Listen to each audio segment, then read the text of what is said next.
नमस्कार, आप देख रहे हैं नेक्स्ट 9 न्यूज। मैं तुषार आपके साथ।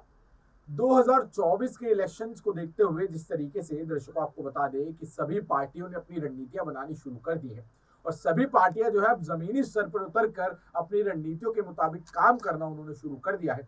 वहीं एक तरफ जहां ऑपोजिशन पार्टीज है जिन्होंने मिलकर साथ आकर एक महागठबंधन की राजनीति इस बार भारतीय जनता पार्टी के खिलाफ खेलने का जो प्लानिंग है वो की है, जिसका नाम उन्होंने इंडिया रखा है। तो वहीं दूसरी तरफ भारतीय जनता पार्टी के खेमे से यहाँ पर यूसीसी को लेकर एक बहुत बड़ा मुद्दा इस बार माना जा रहा है।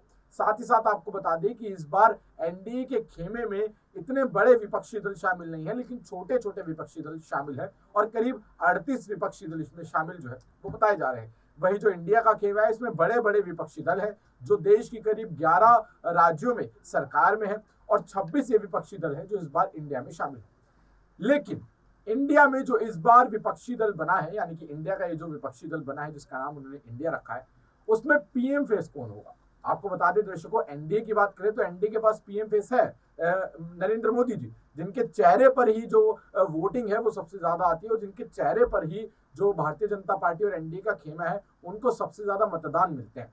लेकिन अगर बात की जाए इंडिया की, तो इंडिया के खेमे में प्रधानमंत्री चेहरे के लिए कौन है, यानी कि किसको आगे किया जा सकता है और कौन सा ऐसा चेहरा होगा जो प्रधानमंत्री नरेंद्र मोदी को टक्कर दे सकता है। इसके बारे में जब इंडिया के ही गठबंधन में शामिल अखिलेश यादव से बात की गई तब उन्होंने क्या कहा, सुनिए जरा। इंडिया से घबरा रहे, वो देश को क्या आगे बढ़ाएंगे? वो अपने लिए तो काम कर सकते हैं लेकिन इंडिया का मुकाबला नहीं कर सकते। तब भी सर चेहरा क्या रहेगा आने वाले? अरे इतने चेहरे मैंने आपसे कहा सर, वैसे अगले नाम नहीं, ये कोई सवाल बड़ा नहीं है गठबंधन के लिए और बीजेपी से लड़ाई के लिए। और सबसे बड़ी बात है, सबके पास अनुभव है, सबके पास कुछ न कुछ ऐसे काम है जो वो बताए जा सकते हैं, एग्जाम्पलरी काम है।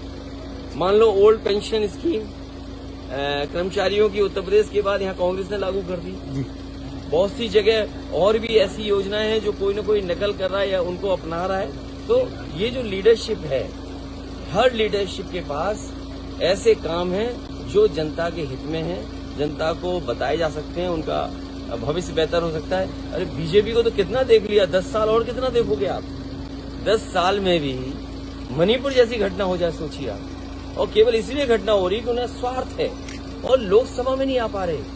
सोचिए, आप याद कीजिए वो दिन, सोचो देश की जनता को कितना प्रधानमंत्री पे भरोसा बढ़ा होगा, लोकतंत्र पे कितना भरोसा बढ़ा होगा जब प्रधानमंत्री जी सीढ़ियों पर सर रख करके चढ़े थे। जी सोचो, जिस देश के प्रधानमंत्री ने सीढ़ियों पर सर रखा हो, लोकतंत्र में कितनी खुशी हुई होगी जनता को।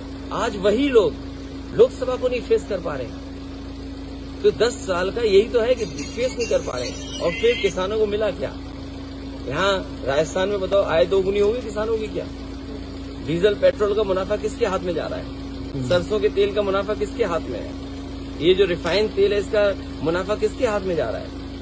ये जो जरूरत की चीज है इनका मुनाफा किसमें? अगर किसान पे आ जाए तो हमें कोई तकलीफ नहीं है, हमारा किसान खुश। तो देखा आपने किस तरीके से यहाँ पे अखिलेश यादव ये कहते हुए नजर आते हैं कि कई चेहरे, जी हाँ, उन्होंने किसी भी एक चेहरे का स्पष्टता से नाम तो नहीं लिया है, यानी कि क्लियरिटी तो नहीं दी है, लेकिन उन्होंने ये जरूर कहा है कि कई चेहरे हैं, कईयों के पास कई ज्यादा एक्सपीरियंस है, तजुर्बा है, राजनीति की समझ रखते हैं और कई चेहरे ऐसे हैं जो आगे आने वाले समय में प्रधानमंत्री नरेंद्र मोदी को टक्कर दे सकते हैं। हालांकि ये बात अलग है कि चेहरा सिर्फ एक ही होगा, लेकिन उन्होंने अभी तक क्लियरिटी इस मामले में नहीं दी और इसी को लेकर यहाँ पर जो इंडिया का खेमा है उसमें कहीं ना कहीं अभी तक जो एक कह सकते हैं कि कमजोरी नजर आ रही है वो कहीं ना कहीं ये है कि आपने खेमा तो बना लिया, आपने सबको एक साथ तो कर लिया, लेकिन आप किसको आगे करेंगे जो प्रधानमंत्री नरेंद्र मोदी को टक्कर देगा? क्योंकि प्रधानमंत्री नरेंद्र मोदी का चेहरा भारत के साथ साथ पूरी दुनिया में इस समय प्रसिद्धता की ओर है, तो वही उनको टक्कर देने वाला कौन, इस पे बहुत बड़ा सवाल बना हुआ है। और 2024 का जो इलेक्शन रहने वाला है